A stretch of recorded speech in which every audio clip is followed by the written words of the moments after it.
is Claire Sharkey, and this is my website about the computing innovation of citizen science. This is my homepage. I have a blurb about what citizen science is, and I also have my logo and banner, which was created using a free website service called Pixlr, and then it allows for layering, so you can put the logo right on top of the banner, and then you can also make an animation using EasyGIF, and then that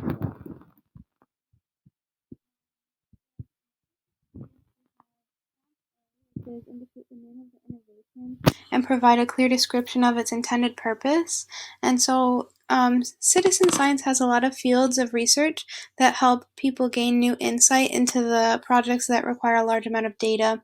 And a lot through this project, you'll see the example of conservation biology, which is very all-encompassing and big hands-on-deck type of project, so a lot of data goes into it, so we can get better understandings of things like how big a population is of a threatened species.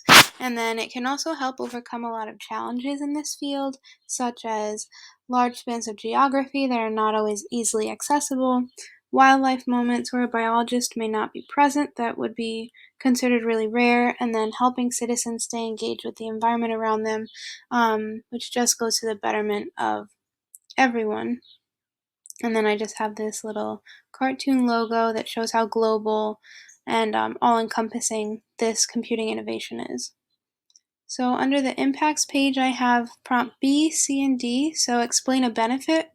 And I said that citizen science is able to help collect vast amounts of data, and that can be related to a lot of fields.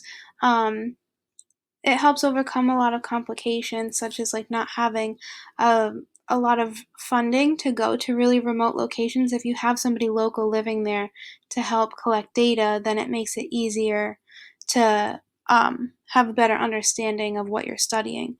And then prompt C, explain the impact that innovation has had on society, and I said that it helps keep people engaged in their communities and wanting to make a difference, and science is for everybody, so it's very all-encompassing, and it's a global project, so they can really have a lot of interesting topics they can be a part of. And then indicate one field where this innovation has impacted and then has the potential to impact, and I said in conservation biology because it's able to help collect as much data as possible. So something even as simple as collecting data on daily air temperatures, which is what this graph shows, and I got it from a scientific journal that's listed under my references page. Here's my video.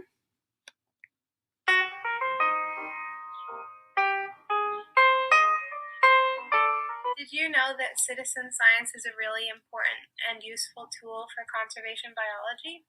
No, I've not heard of it before.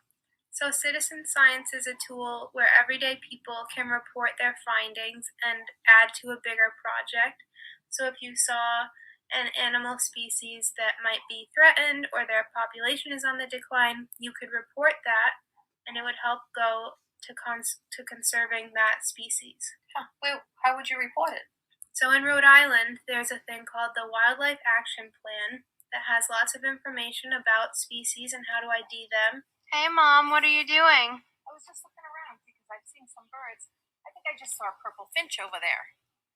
Oh, so you're going to report it? Well, I don't know. You think that I can find it on that Wildlife Action page? Yeah, I think you can find information to ID it, and then we can let the authorities know. Right. So this video was filmed using an iPhone camera, uploaded to iMovie, edited on my computer, and then uploaded to YouTube for final publishing. And then you'll also find on this page a survey that I created using my Google Drive.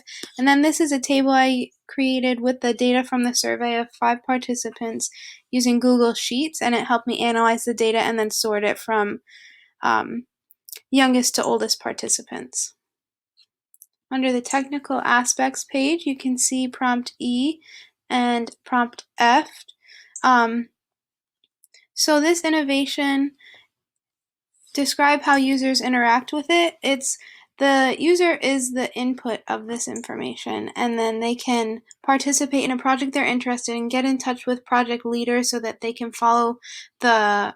So once you get in touch with the project leaders of a project you want to be participating in, then you follow their streamlined account of how they want the data to be collected, and that will go to science communication and publication, understanding the data that you're collecting on a large scale to benefit the everyone really. And then I got this really great chart of an example of a citizen science app where you're able to streamline the kind of data, like easy models to follow with different types of plants, so ways to identify them and where you might be able to find them. And then this was found in a really great article that's under my references page. So this is just an example of how somebody could be interacting with this innovation. And it makes it possible for everybody. So across different global scales, societies, timelines, time zones, everything. And then prompt F, describe in detail how the innovations technology incorporates at least one of the big ideas of abstraction, algorithms, programming, and or other internet accomplishes its purposes. So I chose to do the algorithm, and I thought this was interesting because I read a study about neuroimaging and how they used apps to get different information on images from different slices from a brain, and they used citizen science to analyze some of this data, but they used an algorithm to help streamline and almost as like quality control, and the algorithm was able to assess the quality of the data being reported by its citizen scientists, which was really interesting, and it actually did really well. It was a very successful study, and that's also in my references page. So relationship to data is important. So prompt G, describe how the innovation consumes data, produces data, and transforms data. This is across a multi-scale project. So some citizen science projects, because there's so many of them, have difficulties across time scales and geographical space scales across the globe and society. So you're trying to streamline the kind of data that you're collecting from the people. You put it into a cyber infrastructure designed by the project designers and scientists, and then that information is then collected, analyzed, and used to make impacts in society and to and benefit everybody off of what kind of information that they're collecting.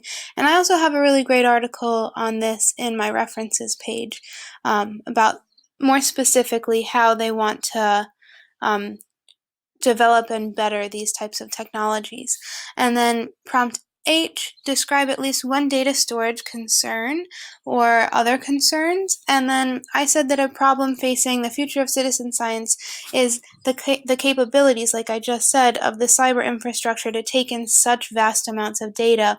If you're having people from every geographic scale or time zone reporting the daily temperature, that's a ton of data. So being able to keep up with that kind of data collection is really important, and then managing it, streamlining it in a way that can have everybody be a part of these global projects that go towards better understanding of everybody's natural environment. So being able to successfully keep people engaged and get quality information to make positive changes that everybody can be a part of. And then here's my references page.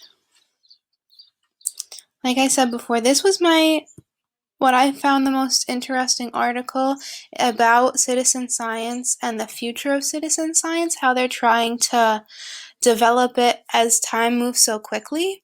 And this is the image I had selected from before.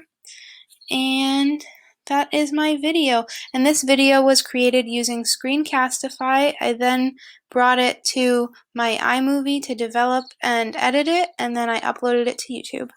Thank you for watching. For more information, visit my website.